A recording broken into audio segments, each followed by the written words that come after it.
Penutupan tempat pembuangan akhir, TPA, Suung akan dilakukan pada 23 Desember 2025. Namun instruksi penutupan ini dinilai terburu-buru lantaran belum dibarengi dengan kesiapan infrastruktur pengolahan sampah di tingkat desa maupun kecamatan.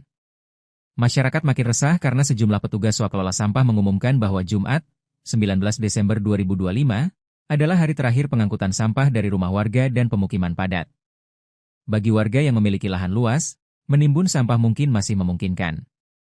Namun, bagi penghuni kamar kos di Denpasar dan sekitarnya, kebijakan ini dianggap mencekik. Sri Rahayu, seorang penghuni kos di Jalan Pulau Misol Denpasar, mengaku bingung jika sampahnya tidak akan lagi diangkut. Kami hanya tinggal di sepeta kamar kos. Tidak punya lahan sendiri untuk mengelola atau menimbun sampah. Setelah tanggal 19, kami disuruh atur sendiri. Ini maksudnya bagaimana? Keluhnya saat dijumpai Tribun Bali, pada Kamis 18 Desember 2025. Senada dengan Sri, Veronica, seorang ibu rumah tangga yang juga tinggal di area padat, merasa pemerintah harusnya lebih siap rencana jika mengambil kebijakan. Ia bahkan melontarkan sindiran pedas sebagai bentuk protes. Apa saya harus buang semua alat dapur supaya tidak masak lagi? Biar tidak ada sampah rumah tangga, cetusnya. Kritik tajam juga datang dari warga lain yang menilai pemerintah terlalu memaksakan keadaan.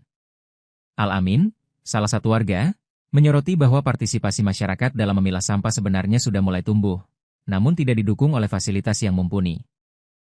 Sesuai aturan, fasilitas sarana penampungan sementara dan sistem pengolahan itu wajib disediakan pemerintah.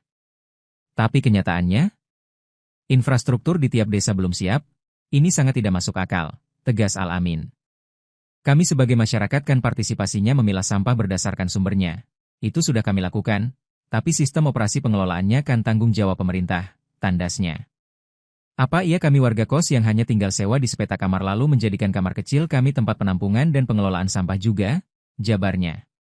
Ia juga menyoroti ironi pendapatan daerah Bali yang besar dari pajak hotel, restoran, hingga retribusi pariwisata.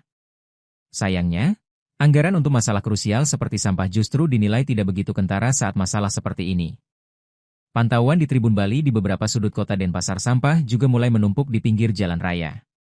Warga berharap gubernur dan jajarannya menunda penutupan hingga infrastruktur di tingkat hilir desa, kecamatan benar-benar mampu menyerap volume sampah harian.